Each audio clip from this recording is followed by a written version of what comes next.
Welcome to another session of Lectures by Lobezi.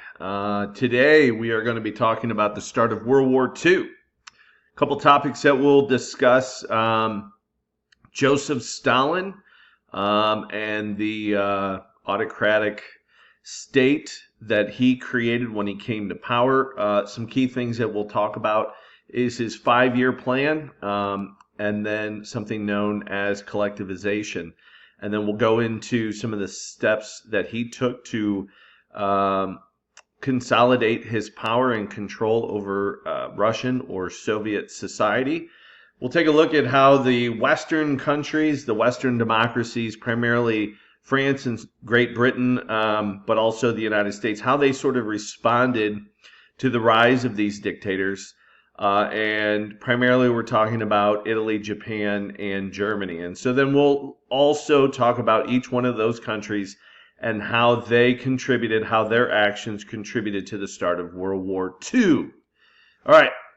So in 1924, when Vladimir Lenin died, there was a state funeral held, and you can see in the top right-hand corner of this slide what appears to be a coffin, and that is in fact the body of Vladimir Lenin that the Communist Party wanted to preserve and sort of put on public display, and that is in Red Square in Moscow, and that's what those Byzantine churches with sort of the onion top or onion caps displayed there on the left.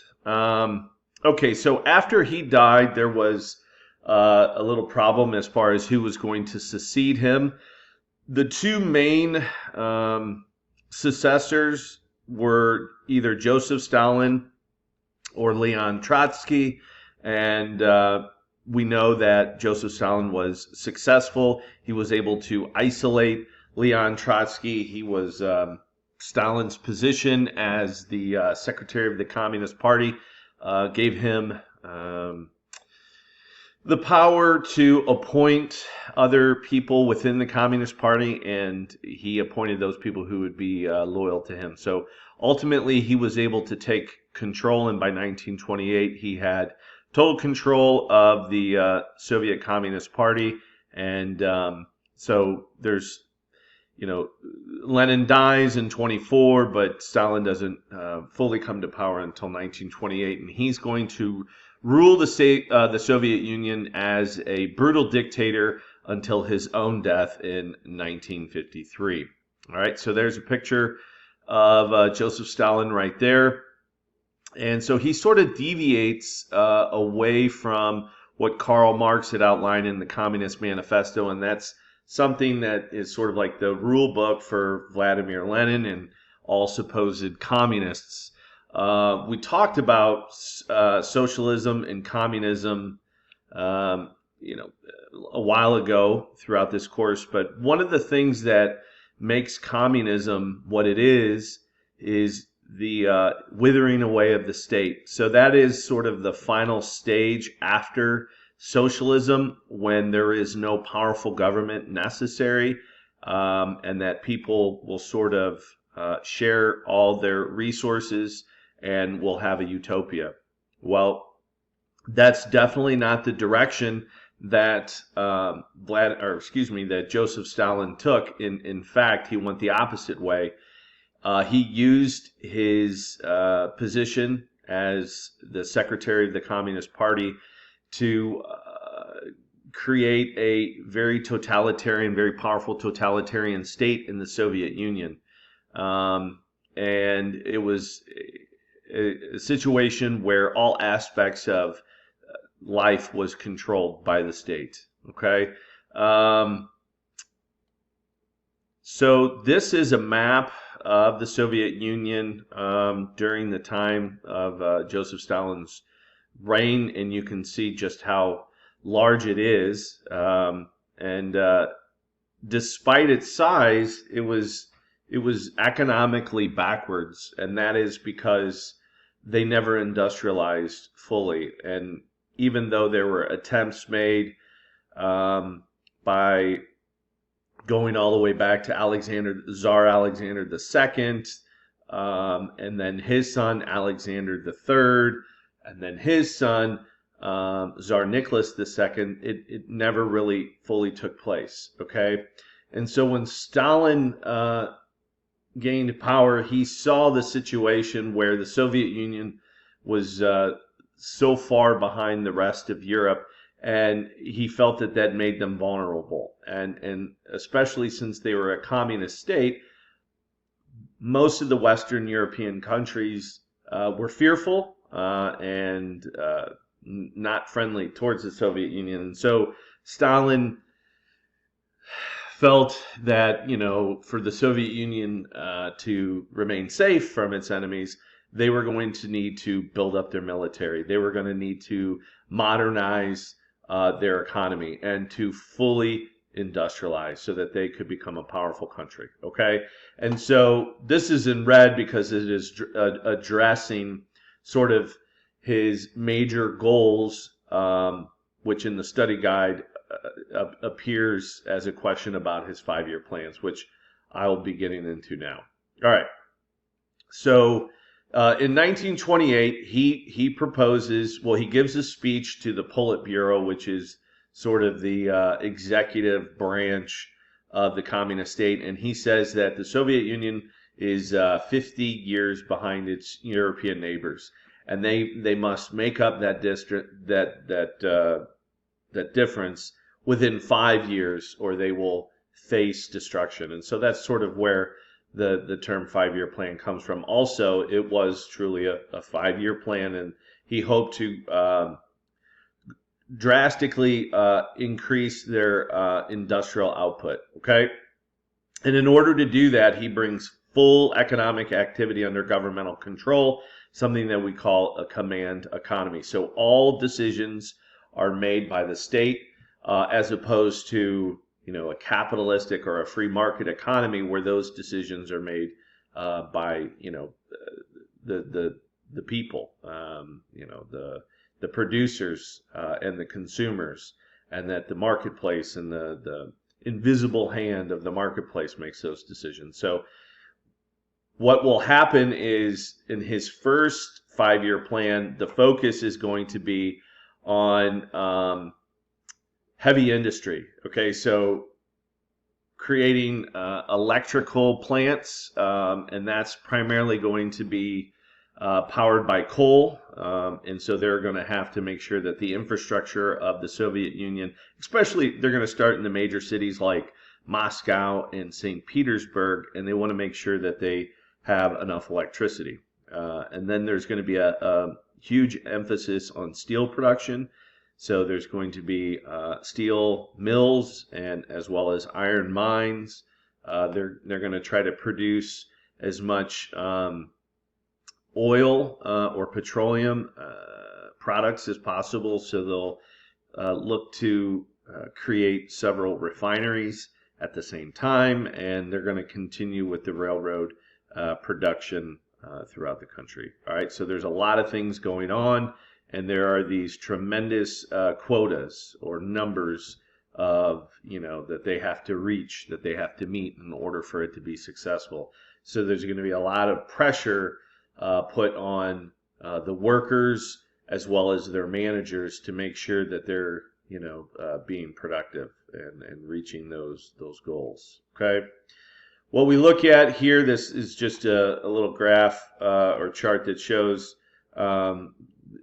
the I guess success. I mean the numbers, the improvement in numbers from 1932 to 1937. So with the amount of electricity and coal and oil and steel that they produce, so it's greater than double in most cases. Okay, so there is some success, and again, I said there was tremendous pressure put on the workers to meet their quotas, and so there were punishments that were meted out if you didn't. Okay, and despite being running the risk of being put in prison, they still found it very difficult to meet their quotas, and managers, no matter how hard they drove their employees, they really weren't able to motivate them to work. And so it's here where Stalin breaks with the whole idea of social or communism, and that is that everybody shares everything, and that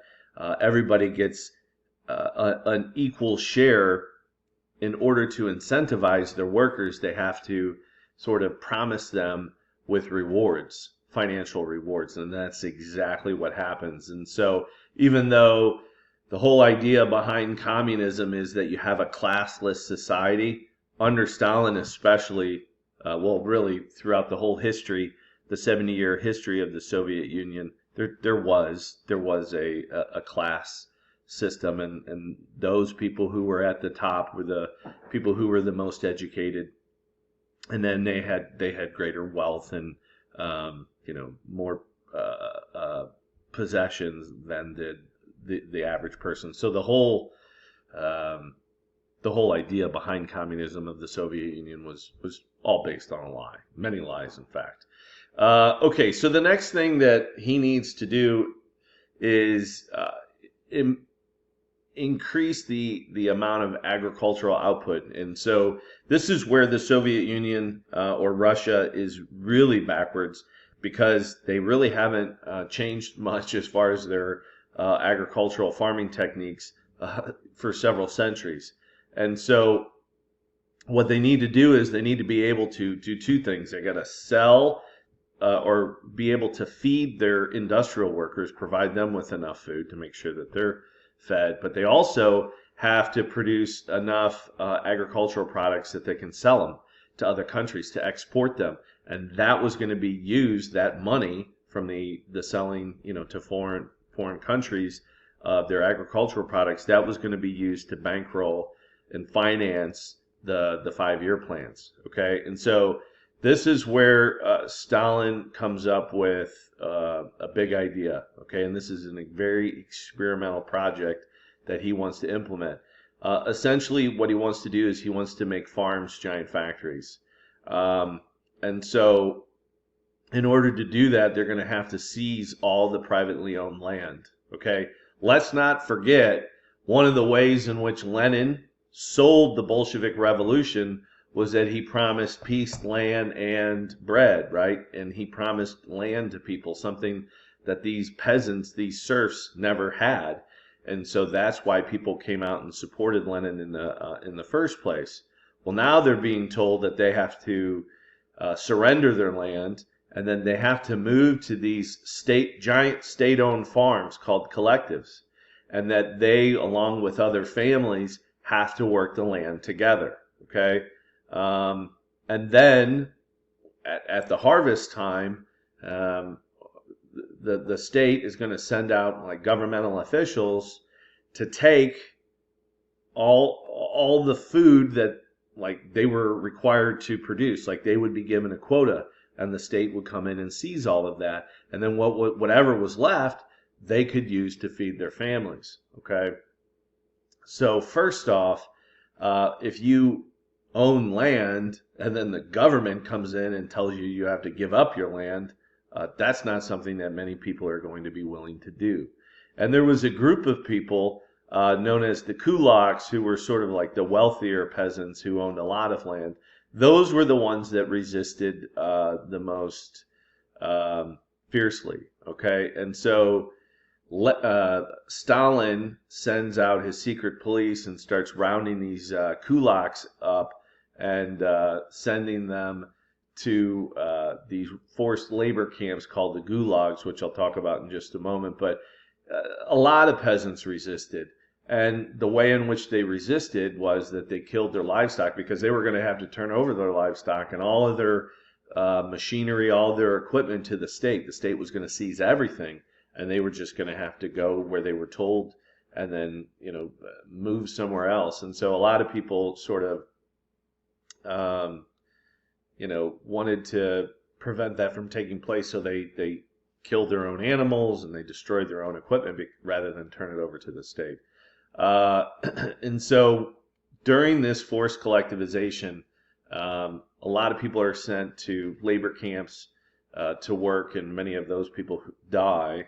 But this whole project, this whole collectivization experiment, does not work out well. In 1932 and 1933, there was a giant famine that swept through all of the Soviet Union, but it hit a particular place the hardest, and it was the Ukraine. And the estimates are that at least 4 million Ukrainians, which is it's a separate country now, but it would be sort of like in southwestern Soviet Union, about 4 million people starved to death because of this famine, and it was created sort of by the state. It was because of their actions with collectivization. All right. So here we see a picture of these peasants who are having to turn over all of their agricultural products to these guys. They're like state officials or members of the secret police, the NKVD. And then down here, you just see this heart-rendering photograph of some of the victims of the famine in the Ukraine. And so it is terrible. So so I was wrong. 5 million people. But if you look at all of this, the collectivization, forced collectivization, whether it was from people being sent to the prison camps or the people who starved to death throughout all of Russia, most historians speculate that somewhere between 7 and 14 million Russians died, and other historians say that those numbers are way too low, that in fact they were much higher. So nobody knows for sure, but we do know that it was Stalin who ordered all of this, and he knew of the heavy losses, and he didn't care.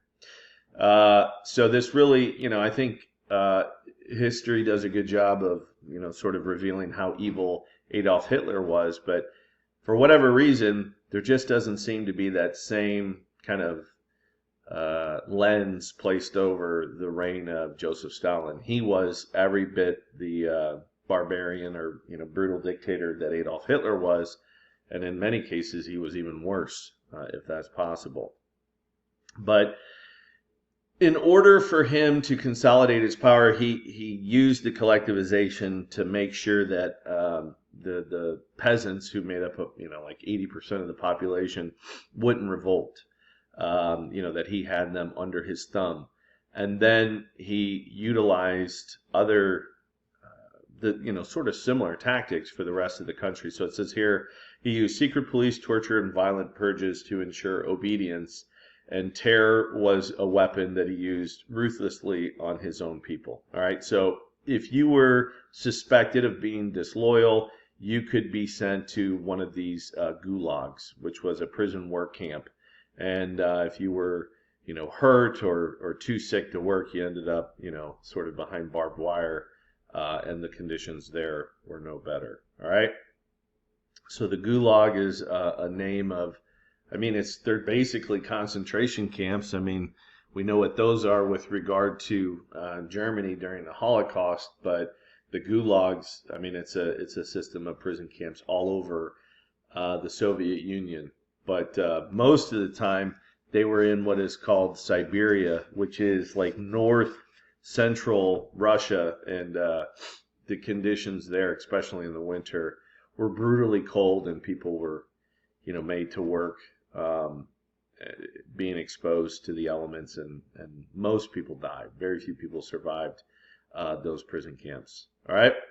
Now, in order to make sure that he had complete obedience within the government, he would routinely purge his government of people who were suspected of being disloyal. And one of the things that Joseph Stalin suffered from was paranoia, this fear that people were out to get him. So countless, thousands upon thousands of innocent people were tried for phony crimes, and many of them, in some cases, admitted that they were guilty when they weren't. And you might think, why would somebody do that? Well, because the secret police said that if they didn't admit their guilt, then their families would be tortured. And so, It's a terrible thing. But some of the show trials were even televised, or at least recorded, rather. And so you can search some of those videos, and they're pretty sad. Okay, so these are the ways in which he utilized, made, implemented his totalitarian rule. He ruled with an iron fist, and it's one of the worst examples in the 20th century. Okay. So what we want to take a look at is how countries are responding.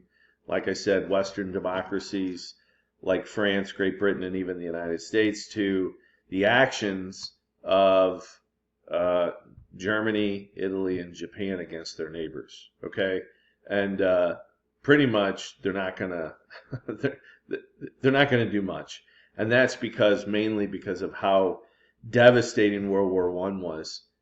Nobody's in a hurry to go fight another war like that, another devastating war like that. So they're going to give these dictators a wide berth and kind of let them get away with murder, because they don't want to have to take that hard stand that could potentially lead to war. And also, a lot of this stuff is happening in the height of the Great Depression.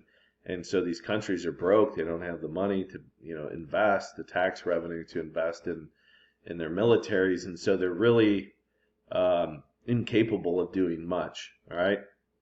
And so Mussolini, Hitler, and the Japanese leaders take advantage of that. Okay. So first thing we'll take a look at is Japan. So Japan was an expansionistic country.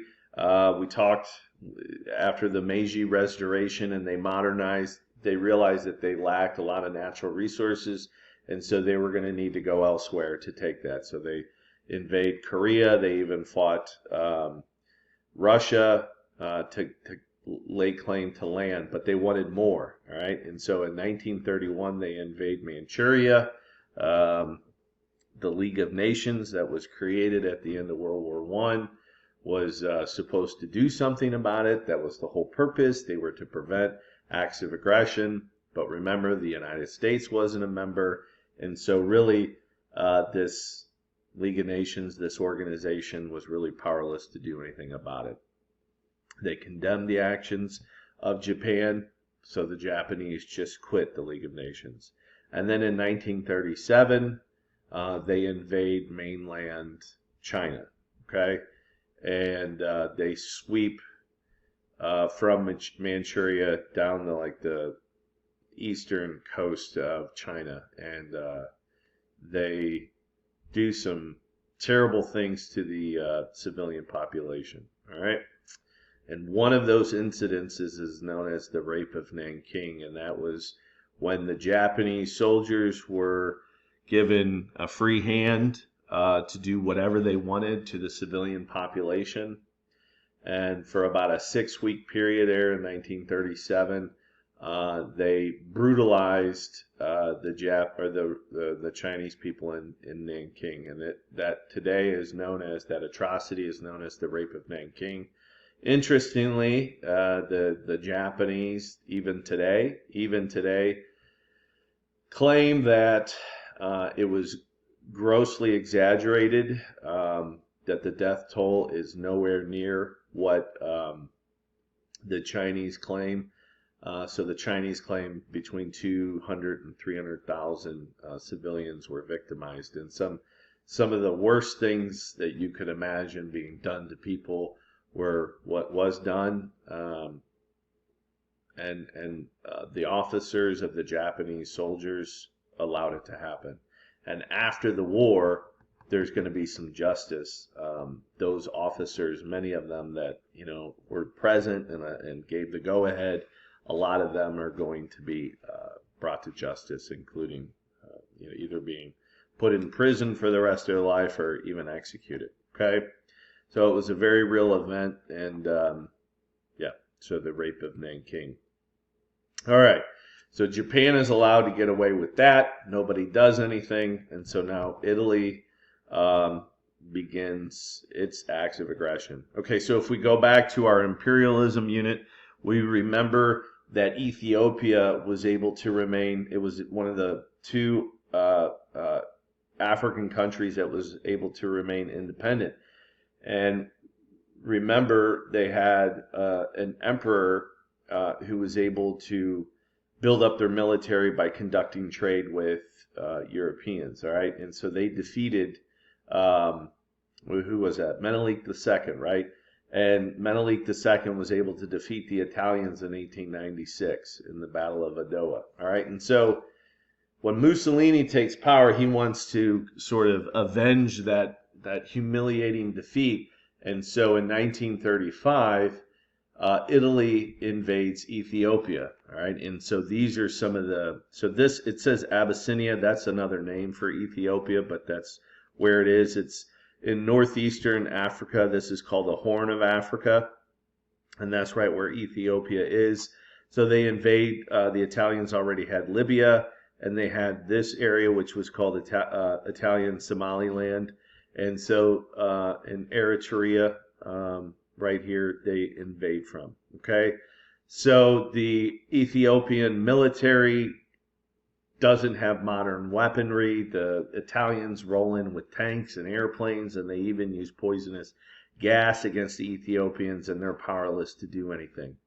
The only thing that really happens is their king, Haile Selassie, goes to the League of Nations, and he pleads with them to send in military support.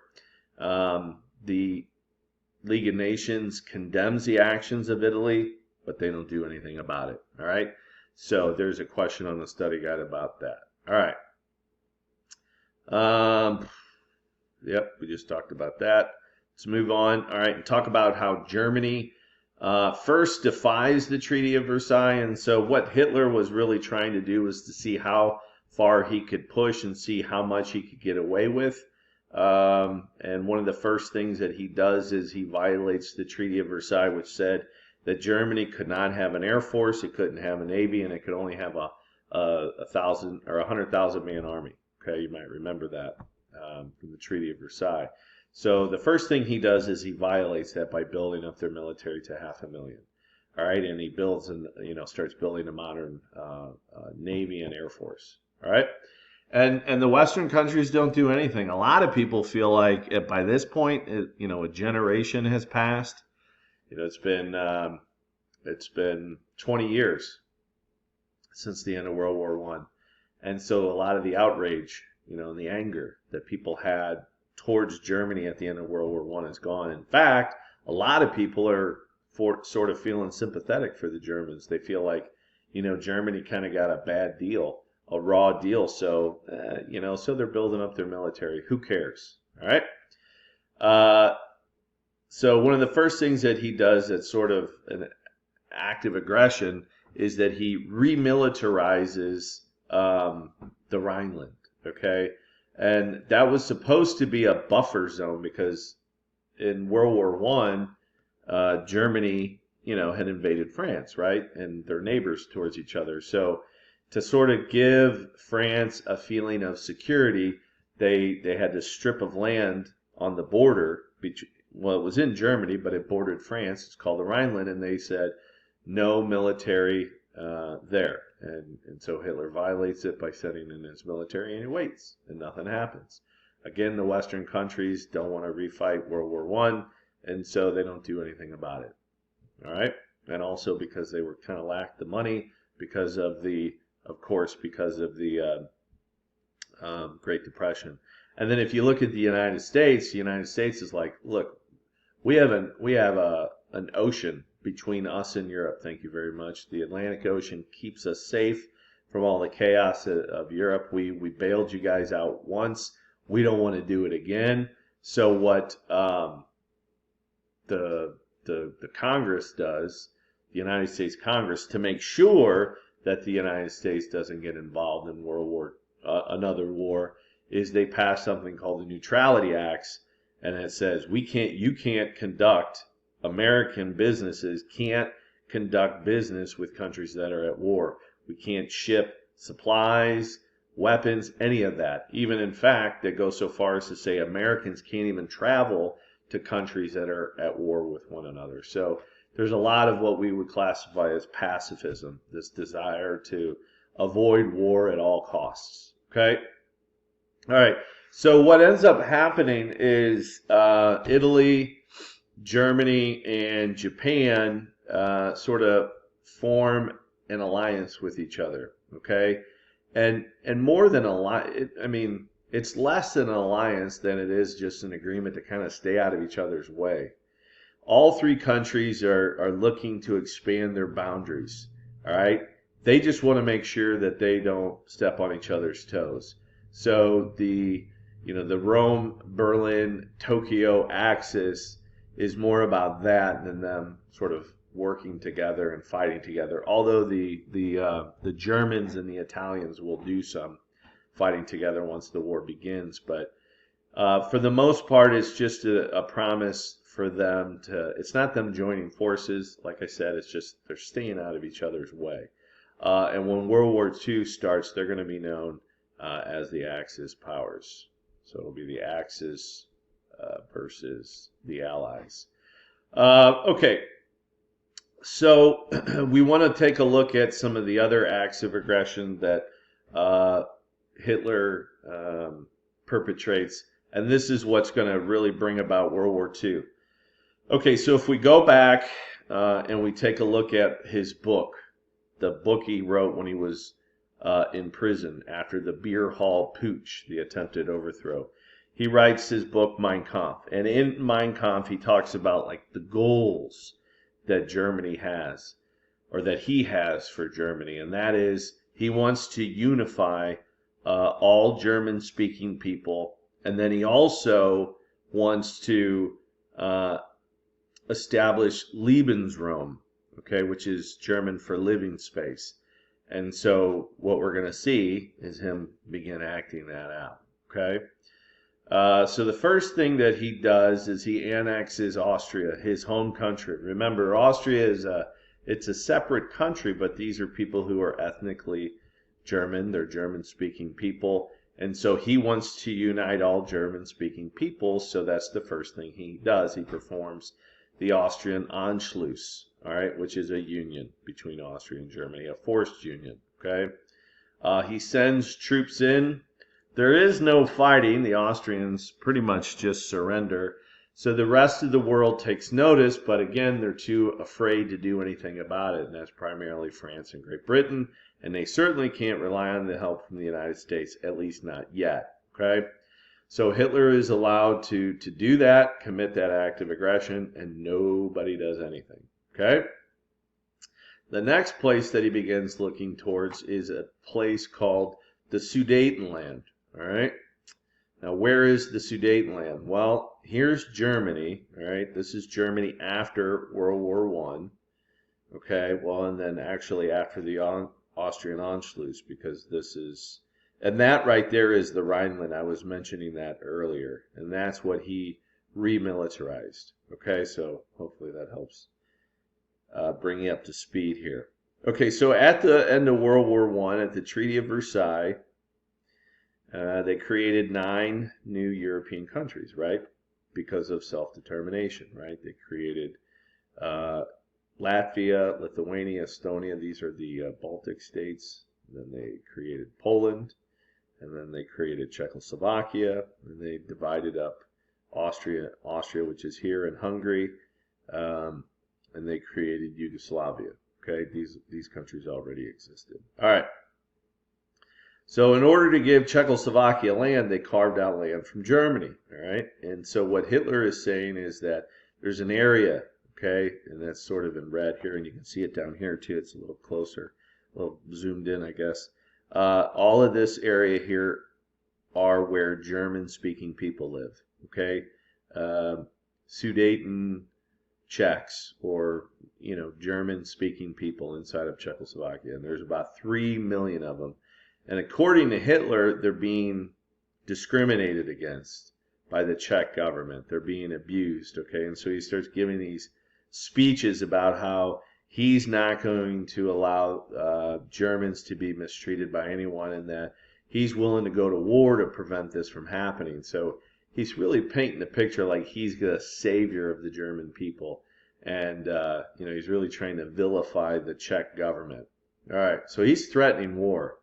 And it looks as if that's exactly what's going to happen. Historians say that he was mostly bluffing, that he probably would have backed down, but nobody knew at the time. But to prevent war, Mussolini kind of steps in and proposes that a conference be held, and that France and Great Britain all attend this peace conference with Germany and Italy as well. All right. So Hitler's going to be there, Mussolini's going to be there, and then the Prime Minister of Great Britain, who's seen here shaking Adolf Hitler's hand. His name is Neville Chamberlain right here. All right. So he's the British Prime Minister, and then I think, but I can't be for sure, that this is the French Premier or President, Edward Daladier. It doesn't really matter, but anyway. So the purpose of the Munich conference, all right, the Munich conference purpose is to see if there's a way that, an agreement can be made over the Sudetenland. And so this is where they're all, like the word appeasement comes in, okay? So appeasement is when you give in to a bully, or you give in to an aggressor so that peace can be preserved to prevent the outbreak of war, okay? So this is going to be the policy of France and Great Britain. They're going to do whatever they can to appease Hitler to prevent war. And Mussolini is just there to kind of broker peace between those three, okay? So there's a deal that's hatched, and the deal is this, that if Hitler makes a promise and, signs this document, which is going to be known as the Munich Pact, if he promises not to demand any more land, if this is his last territorial demand, then they're going to tell the Czech government, you got to surrender the Sudetenland. Okay, and we're not going to do anything to help you if you, excuse me, I got a bit of a sinus problem. Anyway, so that's what goes down. All right, so Hitler promises that's his last territorial demand. Neville Chamberlain agrees. The French President Daladier, he agrees. But what's interesting is the Czech government, the Czechoslovakian government, they're not invited, and neither is Stalin. He feels like he's a powerful country representative. Why is he not invited? So he feels like he's been snubbed. All right, which he was. But anyway, all right, so this is Neville Chamberlain as he returns from the Munich conference. He goes back to London, and he gives a speech, and he promises peace for our time. And everybody's super happy because war has been averted. And so he's, at this point in time, it looks as if the policy of appeasement has worked. All right, but down here is another politician whose name is Winston Churchill. He is an MP, he's a member of parliament. And he is not, he's not so optimistic. He's, in fact, very critical. He sees Hitler for what he is, that they're just going to have to deal with Hitler later. They should have stood up to him now. They didn't, but they're going to have to, there's going to be a day of reckoning where they're going to have to deal with Hitler. So he's very critical of the Munich Pact. All right. So within 6 months, Hitler violates the Munich Pledge, and he annexes the remainder of Czechoslovakia. And so now the French and the British look stupid because their policy of appeasement has failed. Neville Chamberlain is publicly humiliated, and so he eventually loses power. And oddly enough, Winston Churchill will be appointed the new prime minister. Okay, so now they realize that Hitler they see Hitler for what he is. He's a liar. He can't be trusted. And now he's starting to say that he demands Poland. He wants access to the land that had been taken away from Germany that was given to Poland. It's called the Polish Corridor. All right? And he says that he's willing to go to war to get it. All right? And so now Great Britain and France promise Poland that they will defend Poland if Hitler in Germany attacks them. Okay? But what's really shocking is what happens next.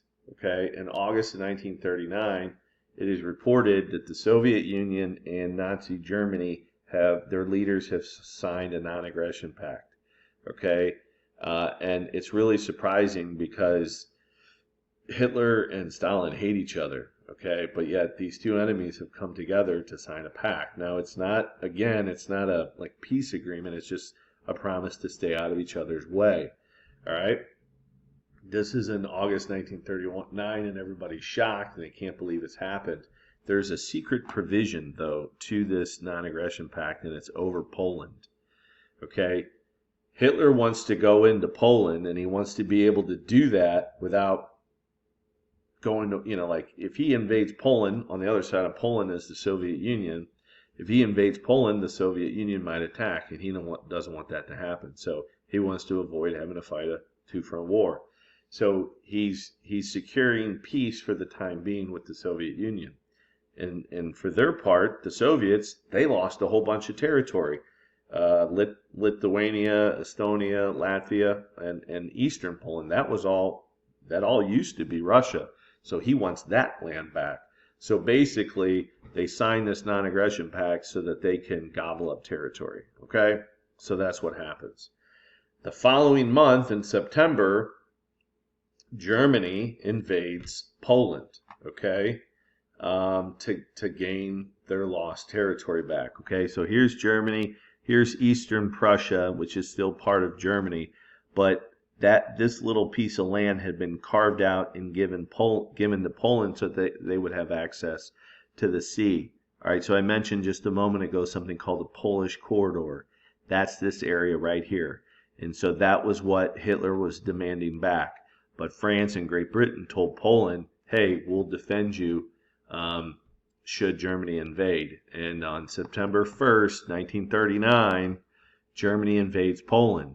France and Great Britain issue an ultimatum, an or else statement. They said either get out of Poland or we're going to declare war. Okay? And they gave them 2 days to do so.